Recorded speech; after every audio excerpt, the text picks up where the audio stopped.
أشهد أن لا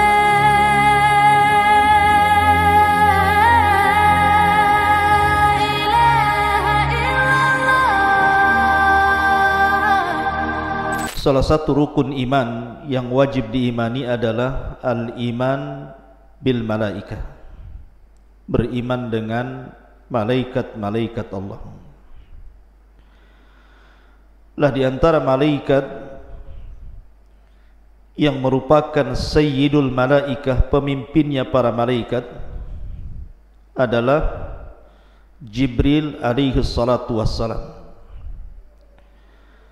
Sebagaimana di antara manusia ada pemimpin-pemimpin seperti pemimpin muhajirin siapa? Abu Bakar dan Umar. Pemimpin Ansar Sa'ad ibn Ubadah dan Sa'd ibn Rabi. Pemimpin Ahlil Bait Ja'far dan Ali radhiyallahu anhu. Pemimpin para nabi dan rasul Nabi kita Muhammad sallallahu alaihi wasallam. Dan pemimpin para malaikat adalah Jibril alaihi salam. Lah Jibril alaihi salatu wassalam disebutkan 3 kali dalam Al-Quran. Dan salah satu nama Jibril alaihi salatu wassalam adalah Ruhul Amin. Sebagaimana Allah mengatakan dalam surah Asy-Syu'ara, nazala bihi Ruhul Amin. Kenapa Jibril kemudian diberikan laqab atau gelar dengan Ruhul Amin, ruh yang sangat amanah? Ada yang mengatakan bahwa dikatakan Jibril dengan sebutan ruh, dan itu selalu dalam Al-Quran, seperti dalam surah Al-Qadar, tanazzalul malaikatu waruh. Kenapa selalu disebut kalimat ruh, gelar daripada Jibril, sehingga ada istilah Ruhul Kudus? Kata para ulama, summiya atau summiya ruhan li'anna nufusa tahya bihi kama tahya bil arwah. Disebut ruh karena jiwa-jiwa manusia itu akan hidup dengannya, sebagaimana badan ini hidup karena adanya ruh. Karena tugas pertama atau yang paling utama Jibril itu apa? Memberikan kehidupan kepada ruh manusia. Malaikat yang sangat dikenal berapa? 4. Dan itu para pemimpin malaikat.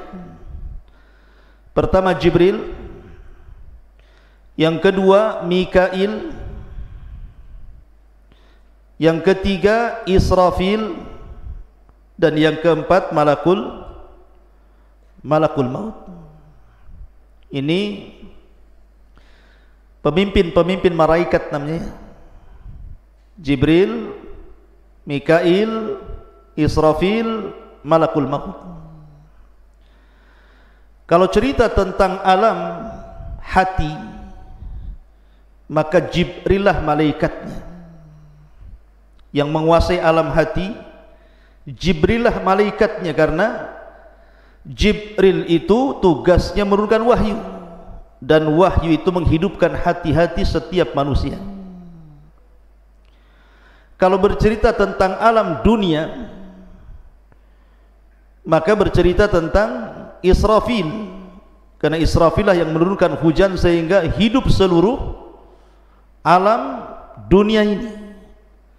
Karena waja'alnal ma' likulli syai'in hayyin, kami jadikan air itu segala sesuatu jadi hidup.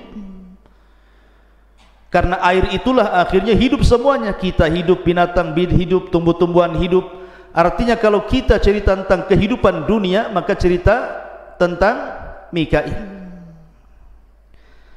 Tapi kalau cerita tentang alam ruh, berarti kita cerita tentang siapa alam ruh? Israfil, yang mencabut semua arwah ketika tiupan trompet atau sangkakala pertama. Semua ruh keluar dari jasadnya. Dan kalau cerita tentang alam kematian, maka di sana ada malakul maut. Jadi masing-masing ada bidangnya, ada alamnya masing-masing. Lah malaikat Jibril ini disebutkan dalam sebuah hadis Nabi sallallahu alaihi wasallam yang ma'ruf, antum mungkin sudah menghafal. Hadis daripada Umar ibn Khattab radhiyallahu an. Hadis Umar ibn Khattab radhiyallahu an, di mana Nabi sallallahu alaihi wasallam ketika itu sedang mengajar para sahabat Rasul, tiba-tiba Umar mengatakan, bainama nahnu julusun inda Rasulillah sallallahu alaihi wasallam dzata yaumin ittala'a alaina rajulun syadidu bayadi thiyab syadidu syawadi sya'ri la yura alaihi atharus safar wa la ya'rifuhu minna ahad hatta jalasa ila Nabi sallallahu alaihi wasallam fa asnadu rukbatayhi ila rukbatayhi wa wada'a kaffaihi ala fakhidaihi. Jadi Umar bercerita, ketika kami duduk-duduk bersama Rasulullah, tiba-tiba muncul seorang laki-laki, sifatnya syadidu bayadi thiyab, pakaiannya itu putih bersih.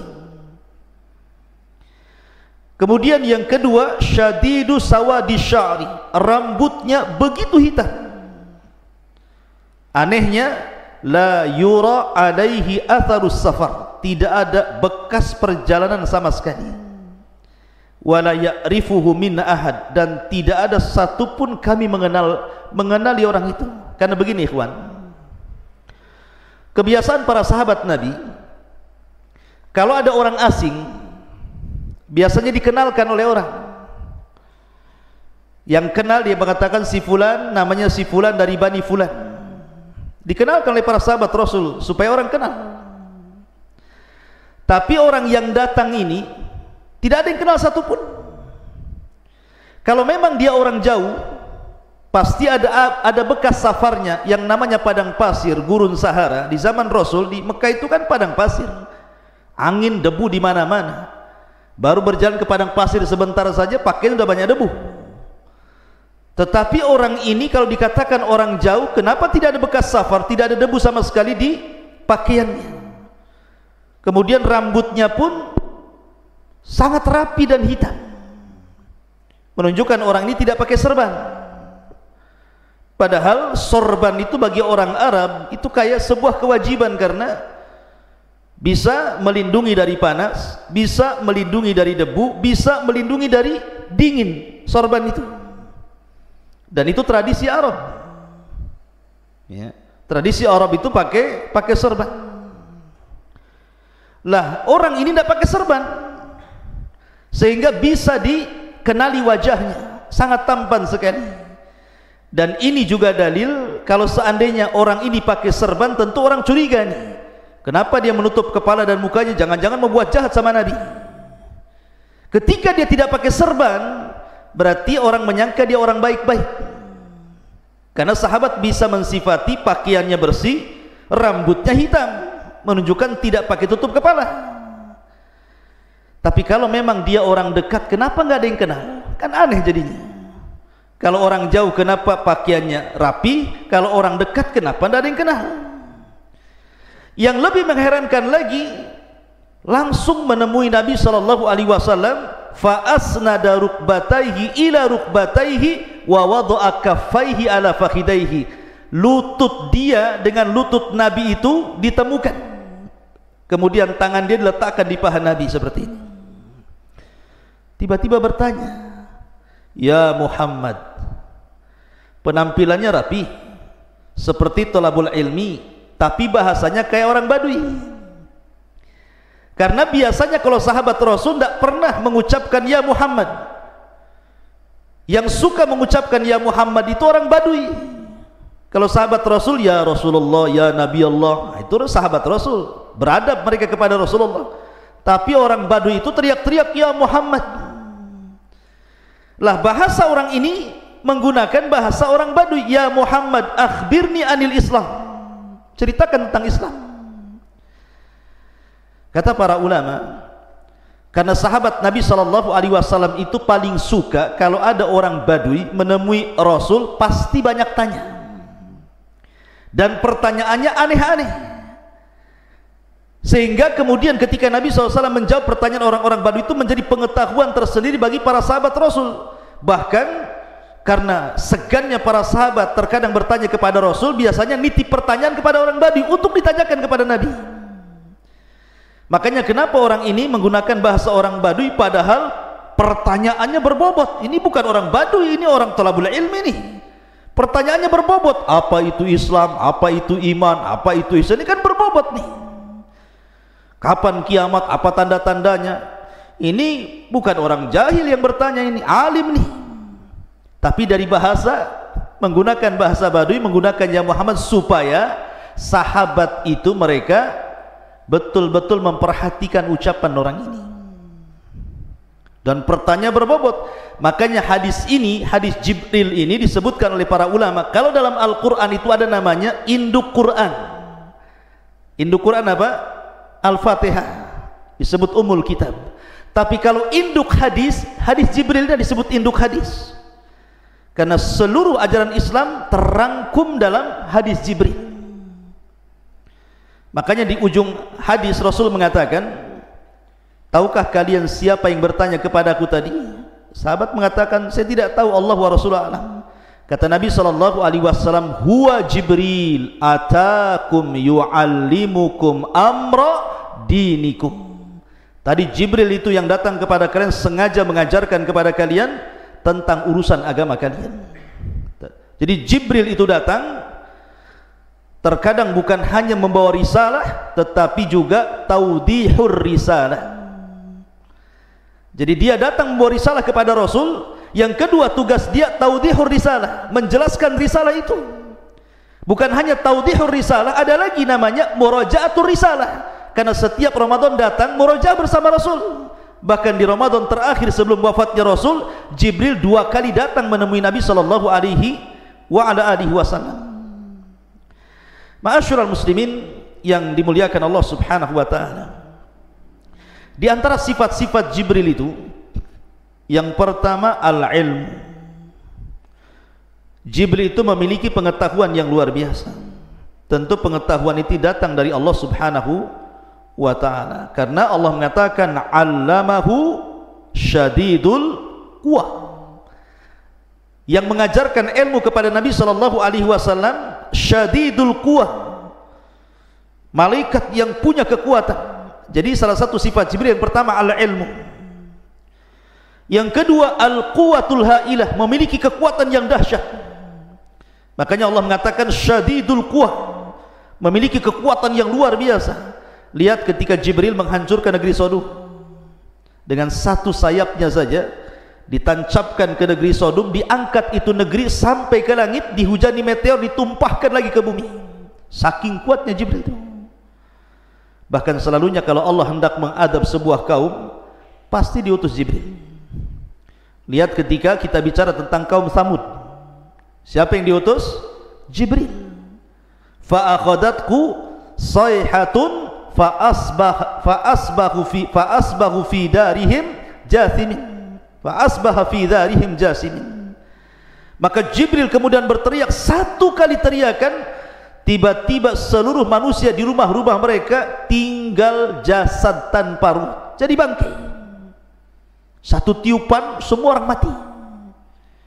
Jadi Jibril itu punya kekuatan luar biasa, ya kawan. Ma'asyiral muslimin. Kemudian yang kedua at-tamkin, di mana Jibril itu punya kedudukan yang sangat mulia di langit sana di antara para malaikat. Karena seluruh para malaikat itu taat kepada Jibril, tentu karena perintah Allah Subhanahu wa taala. Maka disebut at-tamkin. Jibril itu punya kedudukan tersendiri di langit karena ditaati semua para malaikat atas kehendak Allah Subhanahu wa taala. Kemudian yang terakhir al-amanah. Jibril itu amanah ketika menyampaikan wahyu. Makanya Allah mengatakan nazala bihi ruhul amin. Kalimat amin itu amanah. Apa sih maknanya amanah itu? Maksudnya begini, Jibril itu kan tugasnya ngasih wahyu. dari Allah Subhanahu wa taala disampaikan kepada para nabi dan rasul yang terakhir kepada Nabi sallallahu alaihi wasallam. Ini kalau Jibril tidak amanah, dia bisa korupsi ayat. Bisa dikorupsi sendiri tuh ayat itu kan. Ditambah dikurang sesuai dengan Jibril. Makanya Jibril itu orangnya amanah. Yang kedua, makna amanah itu karena tidak ada satupun setan yang bisa menambah dan mengurang wahyu yang disampaikan Jibril dari Allah kepada Nabi sallallahu alaihi wasallam. Kan dahulu di zaman jahiliyah, jin itu naik ke langit. Di langit pertama itu jin punya pos-pos. Pos itu digunakan untuk mencuri dengar wahyu yang diturunkan Allah kepada para malaikat. Tetapi setelah diutusnya Nabi sallallahu alaihi wasallam dan Jibril turun menyampaikan wahyu, tidak ada satupun syaitan yang mampu naik ke langit. Kenapa? Mereka tidak berani dengan Jibril. Selain amanah, dia punya kekuatan masalahnya. Sehingga kemudian iblis merasa heran, kenapa anak buahnya tidak bisa naik ke langit? Maka diutuslah pasukan-pasukan untuk mencari kabar ada apa. Rupanya satu gerombolan utusan iblis itu, yang 7 jin itu, nyasar pula ke kebun kurma antara Mekah dan Taif. Disitulah berjumpa dengan Nabi yang sedang salat membacakan ayat Al-Quran. Tiba-tiba jin-jin ini beriman kepada Al-Quran, sehingga Allah mengatakan, Qul uhiya ilayya annahu istama'a nafarun minal jinni faqalu inna sami'na qur'anan ajaba. Ya. Ma'asyiral muslimin yang dimuliakan Allah, ini diantara sifat-sifat Jibril. Taib. Kita akan bercerita, Jibril ini memiliki kaitan dengan kita. Nabi sallallahu alaihi wasallam bersabda dalam hadis Abu Hurairah radhiyallahu an, bahwa innallaha idza ahabba 'abdan da'a Jibril. Jadi kalau Allah mencintai hambanya, pasti yang pertama dipanggil itu malaikat Jibril. Maka Allah berfirman kepada Jibril, ya Jibril, inni uhibbu fulanan fa ahibbah. Hai Jibril, aku suka dengan orang ini, maka kau harus mencintai dia.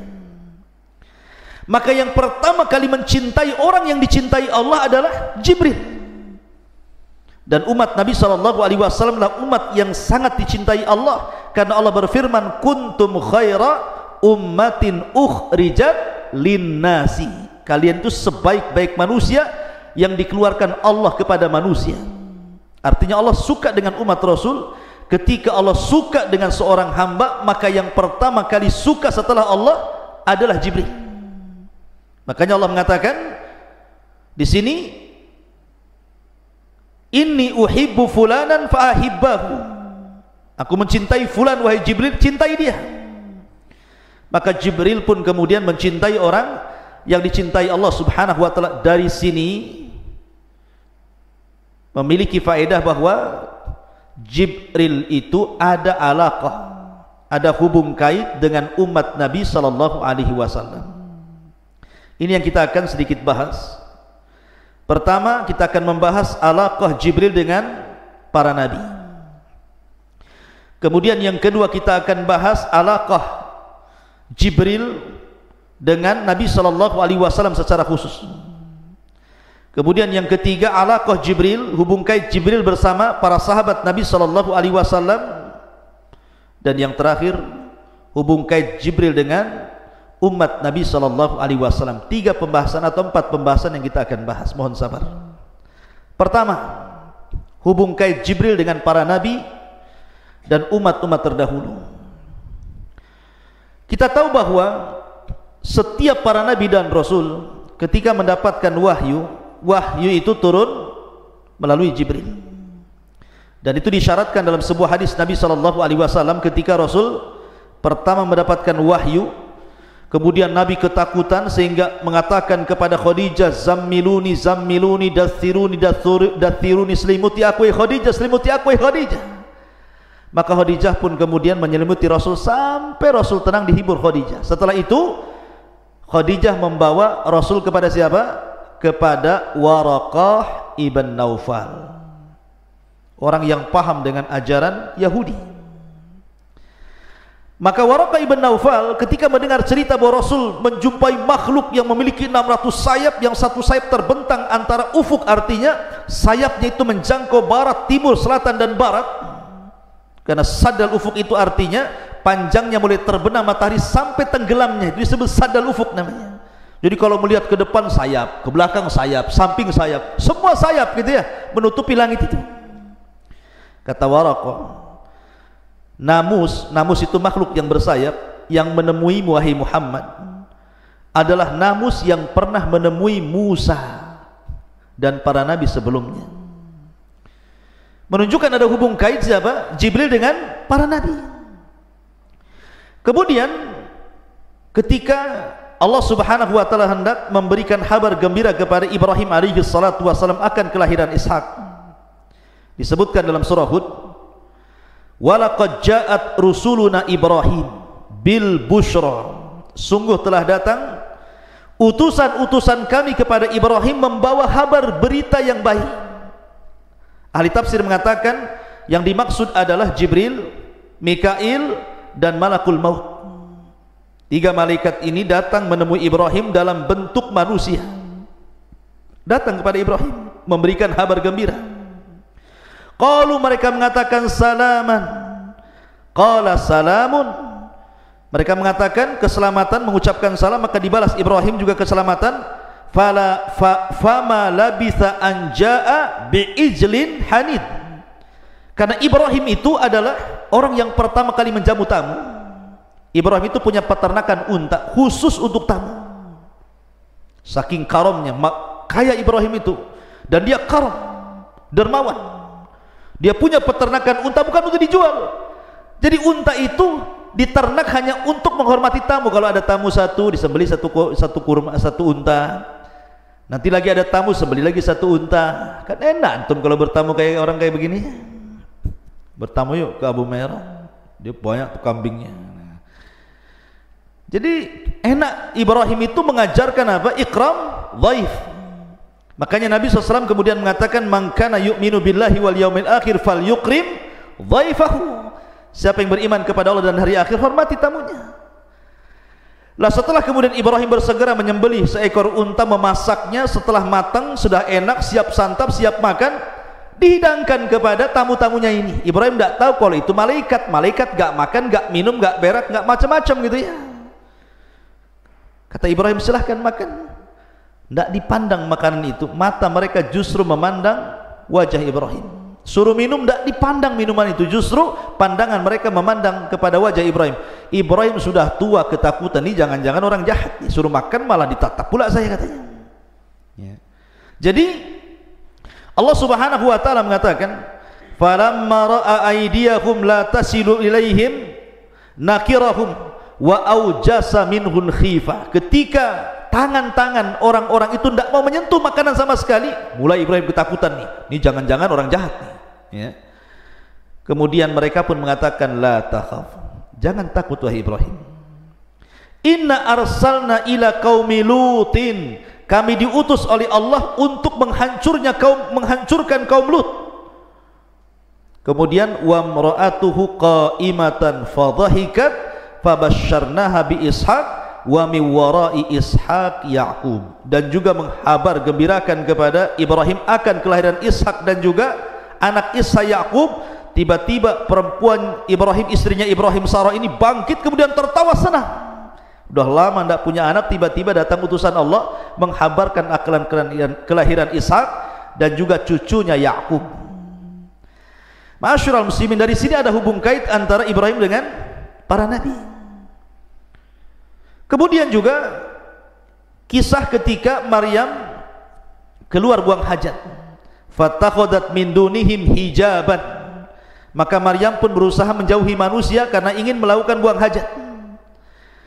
Kemudian fa arsalna ilaiha ruhana, Allah mengutus kepada Maryam itu ruh kami, maksudnya Jibril, fatamassala laha basharan sawiyya, maka Jibril pun membentuk laki-laki yang sangat tampan, kemudian menghadang Maryam. Maryam ini wanita yang menjaga kehormatan, tidak mungkin tergoda oleh laki-laki siapapun. apalagi yang bukan mahramnya. Lain dengan wanita hari ini baru kenal di Facebook saja sudah janjian gitu. Hei sayang gitu. Baru gitu saja udah kelepek-kelepek. Ya. Kenapa? Karena wanita-wanita sekarang ini pemain sinetron semuanya. Wanita-wanita jalanan, wanita-wanita gak jelas. Makanya digoda sedikit saja mudah ditipu gitu. Maryam ini wanita afifah, menjaga kehormatannya sehingga dia mengatakan qalat inni a'udzu birrahman in kunta taqiya. Aku berlindung kepada Ar-Rahman, Allah Azza wa Jalla, darimu jika engkau orang bertakwa. Menunjukkan bahwa Jibril yang datang kepada Maryam dalam bentuk yang sangat baik dan tampan, tidak kelihatan orang jahat. Sebab kalau Jibril itu datang kepada Maryam dalam bentuk orang jelek, orang jahat, pasti Maryam tidak akan mengatakan in kunta taqiya. Pasti Maryam mengatakan a'udzubillahirrahman minka in kunta syaitan, kan itu. Pasti dibilang setan kan itu. Ketika taqiya itu menunjukkan bahwa malaikat Jibril dalam bentuk yang sangat tampan, indah dan sopan. Maka barulah kemudian orang tampan jelmaan Jibril baru ngaku dan mengatakan qala innama ana rasulu rabbik li ahabalaki ghulaman zakiya. Jangan takut wahai Maryam, aku Jibril diutus oleh Allah untuk menghabarkan bahwa engkau akan mendapatkan anak yang sangat suci, Isa bin Maryam. Di sini juga ada hubung kait Jibril dengan Maryam, Jibril dengan Ibrahim, Jibril dengan Lut tadi ya, dan begitu seterusnya. Ini yang pertama, bahwa Jibril ada hubung kait dengan para nabi dan juga orang-orang saleh di zaman sebelum Nabi sallallahu alaihi wasallam. Kemudian yang kedua, hubung kait Jibril dengan Nabi sallallahu alaihi wasallam. Ma'asyiral muslimin yang dimuliakan Allah Azza wa Jalla, Jibril itu senantiasa membimbing Rasul. Terkadang Nabi sallallahu alaihi wasallam ditanya tentang sesuatu tidak bisa jawab, maka dia menanti-nanti Jibril tentang jawabannya.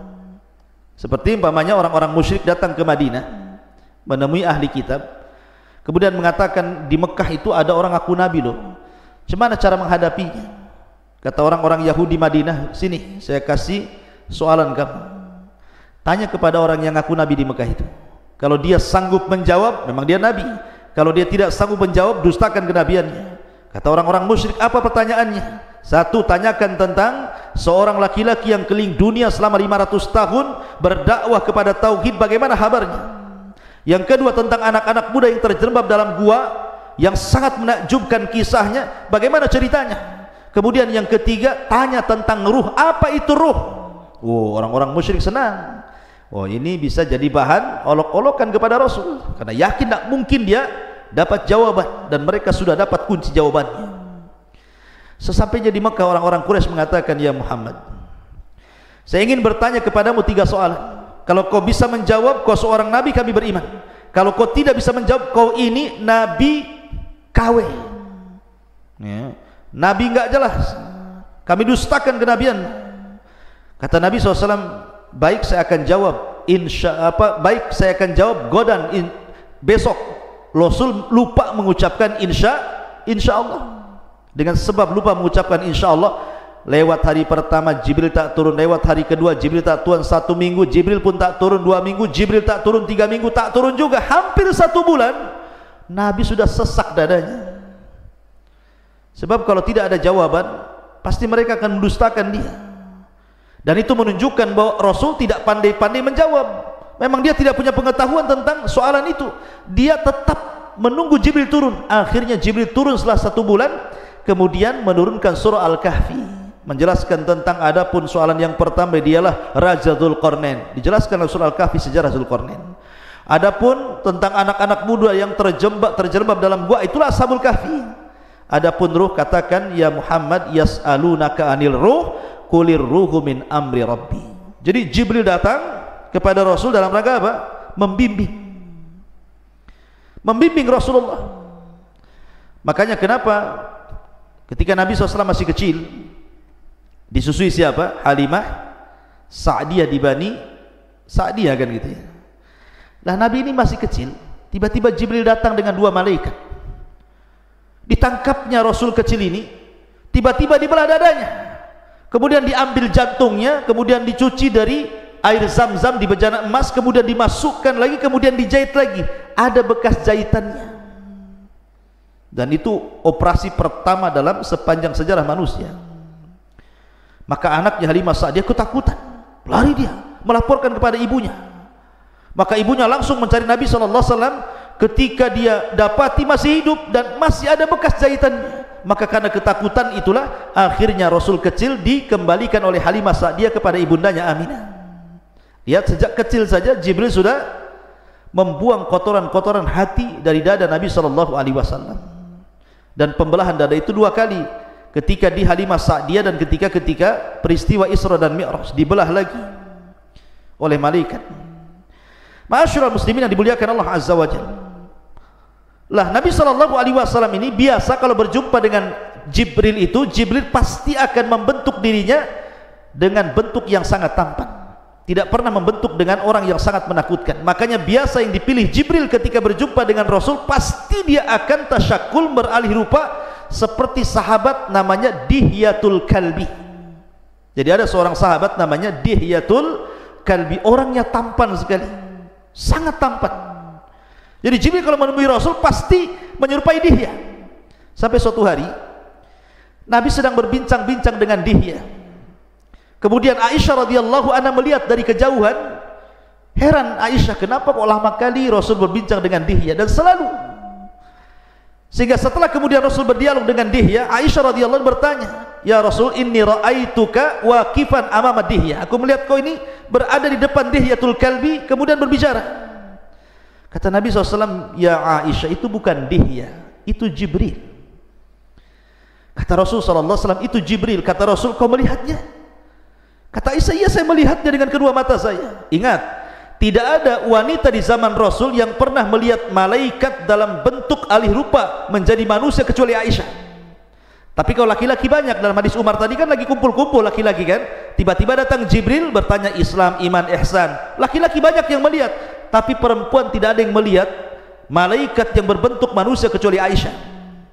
Makanya Nabi SAW mengatakan, karena engkau telah melihat Jibril wahai Aisyah, engkau akan mengalami kebutaan di akhir hayatmu. Maka setelah Aisyah kemudian tua, meninggal Nabi SAW, betul Aisyah menjadi buta. Sebelum wafatnya Aisyah buta. Dengan butanya Aisyah mencari-cari barang di rumah. Ah, ini ada barang nih. Maka dia panggil pembantunya, tolong sedekahkan barang ini ke Bani Fulan. Dicari-cari lagi, dapat lagi barang, tolong yang barang ini sedekahkan ke Bani Fulan. Setiap hari sampai akhirnya ludes, tidak ada barang di rumahnya kan disedekahkan.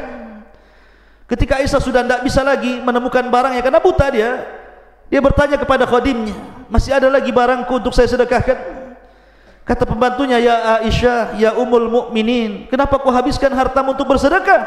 Maka Aisyah radhiyallahu anha mengatakan kepada pembantunya, "Ingat, wal akhiratu khairun wa abqa."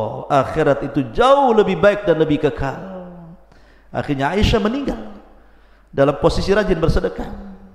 Dan itulah keinginan orang yang masuk dalam kuburan, pasti mengatakan, "Laula akhartani ila ajalin qarib fa asaddaqa wa akum minas salihin." Pasti ingin sedekah kalau orang ingin dihidupkan kembali di kuburan. Jadi Rasul itu kalau berjumpa dengan Jibril selalu dalam bentuk Dihyatul Kalbi, dan selalunya di kamar Aisyah radhiyallahu anha. Dan itu pula yang menjadikan Aisyah dilebihkan dari istri-istri yang lainnya, karena Jibril tidak pernah turun di rumah istri manapun dari istri Rasul kecuali di rumah Aisyah radhiyallahu anha.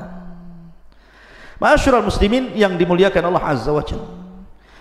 Lah, Nabi SAW pun ketika peristiwa Isra Mi'raj, siapa yang membawa Rasul ke langit? Siapa yang membawa Rasul dari Masjidil Haram ke Aqsa, dari Aqsa ke Sidratul Muntaha? Jibril.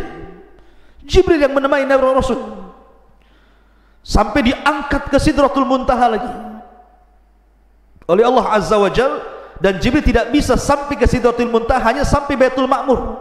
Tapi lihat peristiwa besar Isra Mi'raj itu, Rasul sama siapa? Sama Jibril ya. Artinya bahwa Jibril itu sangat memuliakan Nabi SAW, diantarnya sampai ke langit. Kemudian juga dalam peristiwa dakwah di Taif, Rasul kan ketika tidak bisa dakwah di Mekah, dia dakwah ke Taif. Orang Taif kurang ajarnya kurang lebih dengan orang-orang orang-orang Quraisy Mekah gitu ya. Dilempari Rasul sampai Rasul lari 1 mil meninggalkan daerah Taif sampai masuk ke kebunnya di antara perbatasan Mekah dan Taif. Disitulah Jibril datang dengan 2 malaikat penjaga bukit Taif. Kata Jibril, ya Muhammad, perintahkan 2 malaikat ini. Dia penjaga bukit Taif. Kalau kau perintahkan bukit Taif dilempar kepada penduduk Taif, dia siap melaksanakannya. Kalau antum di posisi Nabi SAW, pasti antum mengatakan lempar saja, kurang ajar orang itu, ya kan? Tetapi Nabi SAW itu penyabar, ulul azmi. Makanya Rasul mengatakan, Allahumma hdi biqaumin fa innahum la ya'lamun. Tidak ya Rabb, tidak ya Jibril, jangan kau lempar bukit-bukit itu kepada mereka. Mereka melakukan sesuatu kepadaku karena mereka tidak tahu aku seorang Nabi. Lihat, Jibril alaihissalam membawa 2 malaikat loh ya, penjaga bukit, siap untuk ditimpakan kepada penduduk Taif. Bahkan ketika Nabi SAW disihir oleh Labid bin Asam selama 6 bulan, bayangkan pengaruh sihir itu sampai 6 bulan. Akhirnya Jibril turun dengan 2 malaikat, kemudian meruqyah Nabi SAW. Dari sinilah turun surat Qul a'udzu birabbil falaq dan Qul a'udzu birabbin nas. Jibril yang meruqyah Rasul. Ya. Artinya bahwa Nabi SAW diobati oleh Jibril. Saking sayangnya Jibril kepada Nabi SAW. Bahkan Jibril juga senantiasa menolong Nabi SAW dalam kondisi Nabi SAW butuh pertolongan dalam perang Badar. Rasul dan pasukannya tidak pernah perang, nggak punya pengalaman perang, bahkan nggak pernah berperang, bahkan pasukannya juga sedikit, sementara pasukan musuh banyak, 314 melawan 1000 dengan peralatan yang tidak lengkap. Tentu manusiawi Nabi SAW takut kalah. Tapi malam itu Nabi beristighatsah kepada Allah. Akhirnya kemudian Allah kabulkan istighatsahnya Rasul. Dikirimnya pertama kali oleh Allah 1000 malaikat dipimpin Jibril, sampai Rasul mengatakan, absyir ya Abu Bakrin, absyir ya Abu Bakar, berbahagialah wahai Abu Bakar, kita akan menang katanya. Keesokan harinya terjadi perang Badar. Bukan 1000 lagi yang turun, khamsati alafin minal malaikati munzilin, 5000 malaikat turun dipimpin Jibril. Dan Jibril menunggang kuda namanya Haizum. Kudanya Jibril itu namanya Haizum. Makanya Jibril mengatakan kaidum Haizum, kaidum Haizum, sambil menunggang kuda itu. Jadi kalau antum ditanya siapa nama kudanya Jibril, Haizum namanya. Makanya para sahabat mendengar Jibril mengucapkan kaidum Haizum, ayo lari wahai Haizum, Haizum, serang mereka. Subhanallah, sebagian orang-orang musyrik melihat tentara yang banyak berkuda putih, menggunakan pakaian putih, di tangannya terhunus pedang-pedang yang mengkilat-kilat. Bagaimana enggak takut tuh? Sahabat belum mencabut pedangnya, kepala mereka sudah melayang. Takut. Akhirnya perang Badar dimenangkan Rasul, berhasil orang-orang musyrik 70 mati konyol dan 70-nya tertawan. Bahkan Abu Sufyan yang ketika itu berhasil lari dari pertempuran, langsung dia ke Mekah berjumpa dengan Abu Lahab. Karena Abu Lahab kan pengecut, tidak mau perang, dia bayar preman supaya preman itu yang berangkat perang. Abu Sufyan bercerita kepada Abu Lahab, ya Abu Lahab, dalam perang itu aku melihat orang yang berpakaian putih, menggunakan kuda putih, di tangannya pedang, kami pun korat-karit gak jelas katanya. Di samping Abu Lahab ada budak yang beriman tetapi menyembunyikan keimanannya. Budaknya Fadl ibn Abbas, budaknya Fadl ibn Abbas. Tiba-tiba dia latah mengatakan, itulah malaikat yang menolong Nabi dan sahabatnya. Geram Abu Lahab, ditamparnya budak itu. Karena budak itu merasa disakiti Abu Lahab, melapor majikannya. Maka Ummu Fadl datang mencari Abu Lahab, diambilnya kayu, dipentungnya kepala Abu Lahab. Kenapa kau menampar budak saya katanya. Tapi di sini Abu Sufyan bercerita bahwa dia melihat malaikat dalam perang Badar. Artinya bahwa Jibril memimpin para malaikat untuk menolong Rasul dalam kondisi terjepit. Saking ketakutannya Rasul, berdoanya juga beda dengan doa-doa yang lainnya, sampai dia mengatakan Allahumma in tahlik hadhil isabah falan tu'bad abada. Ya Rabb, kalau kau hancurkan kelompok yang sedikit ini, enggak akan ada yang lebih yang menyembah kamu ya Rabb. Ya, sampai khawatirnya Rasul. Makanya Allah turunkan Jibril. Ma'asyiral muslimin yang dimuliakan Allah Azza wa Jalla, ini diantara alaqah hubung kait Jibril dengan Nabi sallallahu alaihi wasallam, dan banyak lagi hubung kait Nabi sallallahu alaihi wasallam dengan malaikat Jibril alaihi salatu wasallam. Kemudian yang ketiga, hubung kait Jibril dengan para sahabat. Ketika Nabi sallallahu alaihi wasallam berhadapan dengan orang-orang Quraisy, orang-orang Quraisy ini jago syair. Dan orang dulu syair itu, para pujangga-pujangga itu mereka akan debat dengan syair. Mungkin kalau orang Melayu ini berbalas pantun seperti itu ya. Jadi, dan syair itu merupakan media di zaman itu, sama dengan YouTube, televisi, itu disebut syair di zaman itu. Dan hebat luar biasa syair-syairnya orang-orang Arab kafir itu. Maka Nabi SAW punya tukang syair namanya Hassan ibn Thabit. Itulah tukang syairnya Rasul, Hassan ibn Thabit. Apa kata Rasul? Ya Hassan, uhzum fa inna ma'aka Jibril. Ya Hassan, uhzum fa in la takhaf fa inna ma'aka Jibril. Serang dengan syairmu wahai Hassan, maka Jibril akan membantumu untuk mengalahkan syair mereka, katanya. Akhirnya Hassan tiba-tiba lancar syairnya karena ada Jibril di situ. Itu ada alaqah antara Jibril dengan para sahabat Nabi sallallahu alaihi wasallam. Termasuk juga ada alaqah, ada hubung kait antara Jibril dengan umat Nabi sallallahu alaihi wasallam sampai hari ini, bahkan sampai kiamat dibangkitkan. Walaupun Jibril bertugas menurunkan wahyu, bukan berarti dengan wafatnya Rasul Jibril tidak pernah turun ke bumi, tidak. Bahkan setiap tahun Jibril turun ke bumi. Kapan? Inna anzalnahu fi lailatul qadr wa ma adraka ma lailatul qadr lailatul qadri khairu min alfi syahrin tanazzalul malaikatu waruh. Lihat, malaikat-malaikat dan ruh Jibril turun setiap Lailatul Qadar. Untuk siapa itu? Untuk kita. Malaikat-malaikat sampai jumlah yang turun ke bumi itu lebih banyak dibandingkan jumlah kerikil yang ada di permukaan bumi. Aktsar min adadil hasa. Yang memimpin siapa? Jibril. Menebarkan ketenangan, rahmat di mana-mana. Makanya malam itu malam terbaik. Ya kan?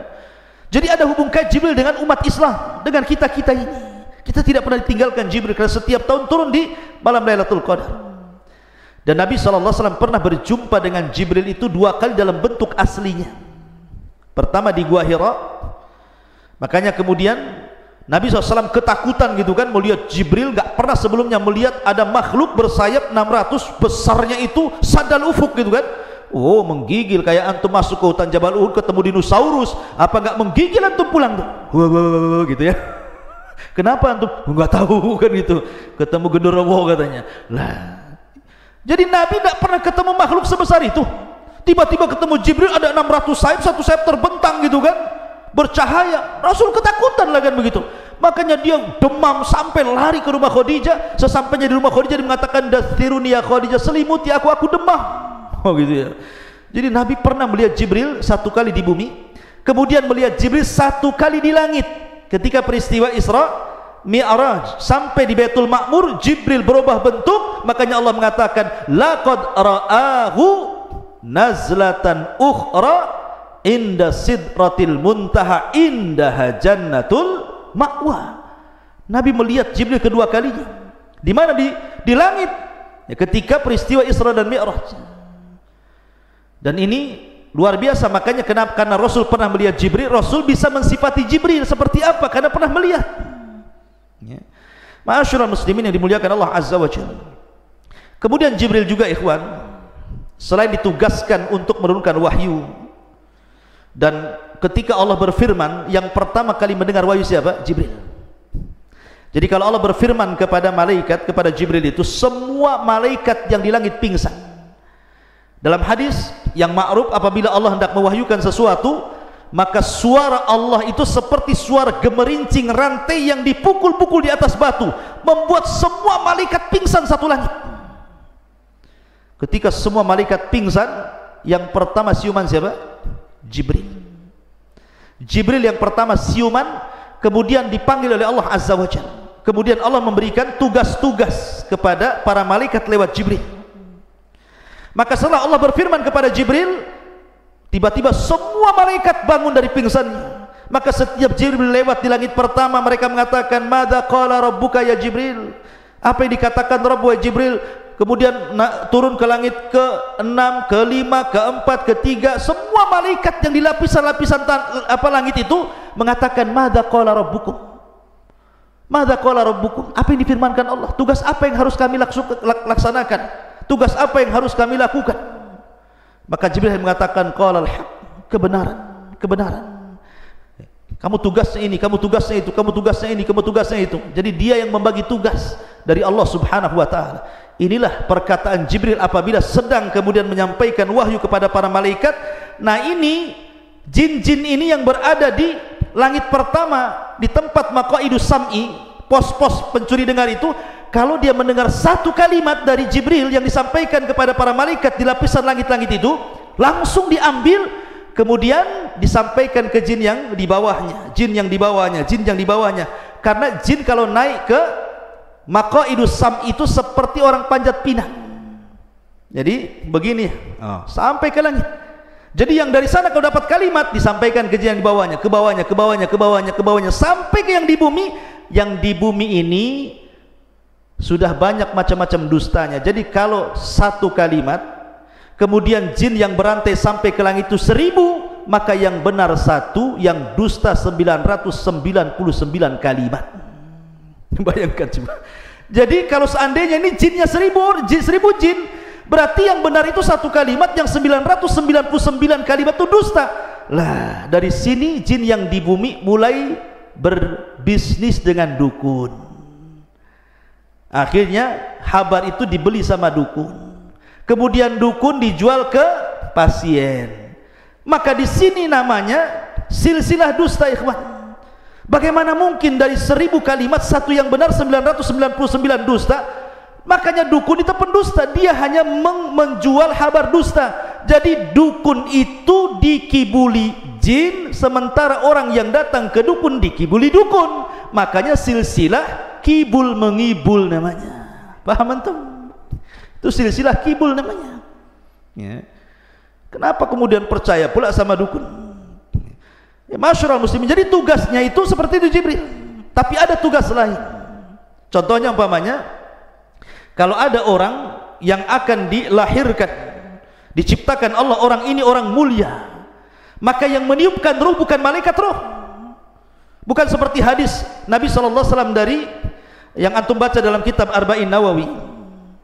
Ada hadis tentang penciptaan manusia, 40 hari segumpal mani, 40 hari segumpal darah, 40 hari segumpal daging, 4 bulan, kemudian ditiupkan roh oleh malaikat, terus dicatat rizkinya, dicatat amalnya, dicatat macam-macamnya gitu ya. Itu ada tugas sendiri malaikat yang memasukkan roh. Tapi kalau yang dilahirkan ini orang mulia, itu Jibril yang turun tangan. Contohnya tadi ketika Maryam hendak diberikan, dianugerahi Isa, yang memasukkan ruh kepada Isa bukan malaikat yang suka memasukkan ruh, tidak. Jibril turun langsung membawa ruhnya Isa, ditiupkan di jaibnya, kemudian masuk ke rahimnya, jadiin Isa. Jibril ya. Dan Jibril itu yang menghabar gembirakan kepada siapapun yang akan punya anak mulia, seperti menghabar gembirakan kepada Ibrahim akan kelahiran Ishak, gitu kan. Kemudian menghabar gembirakan kepada siapa lagi? Zakaria akan kelahiran Yahya, gitu ya. Jadi tugasnya Jibril itu ada tugas lain, memasukkan ruh orang-orang mulia, menghabar gembirakan akan kelahiran orang-orang mulia. Itu juga bagian daripada tugas Jibril. Karena ini orang mulia tidak sembarang diutus, Jibril langsung gitu ya yang diutus. Masyarul muslimin yang dimuliakan Allah, ini kita cerita Jibril di dunia. Bagaimana Jibril yaumul qiyamah, di akhirat, bagaimana kisahnya? Masyarul muslimin, kemarin kita ketika menjelaskan tentang masalah sangkakala, ketika Allah Subhanahu wa taala berfirman, wa nufikha fis suri fasa'iqa man fis samawati wa man fil ardi illa man sya'allah. Ketika tiupan Israfil itu ditiupkan, maka semua makhluk yang di langit dan di bumi semua mati, kecuali yang dikecualikan Allah. Jibril, Mikail, Israfil, malakul maut tidak mati karena tiupan Israfil. Sehingga malaikat maut dipanggil oleh Allah, man baki, siapa lagi yang tersisa wahai malakul maut? Kata malaikat maut, Jibril, Mikail dan Israfil. Kata Allah, cabut nyawa mereka. maka satu-satu dicabut. Kalau mengatakan waman baki, siapa lagi yang tersisa, kata malakul maut, ana abdukal fakir, saya hambamu yang fakir yang tersisa ya Rabb. Maka Allah mengatakan matilah kamu. Akhirnya dia pun mati dan tidak ada yang hidup lagi. Itulah Jibril, dia tidak mati karena tiupan, karena Jibril punya kekuatan. Malaikat itu punya kekuatan, bahkan ada satu malaikat yang bisa mengalahkan semua jin, semua malaikat dan semua manusia. Malaikat apa?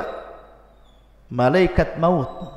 Tidak bisa dikalahkan. Dia yang mencabut nyawa orang semua, mencabut nyawa jin-jin, mencabut nyawa malaikat. Dia juga malaikat maut itu, ya. Karena dia yang ditugaskan Allah untuk alam arwah, alam kematian.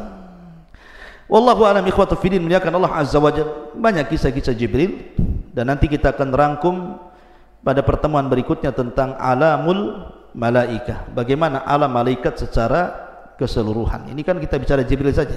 Bagaimana alam malaikat secara keseluruhan dan bagaimana kisahnya, insyaallah kita akan kaji di lain kesempatan.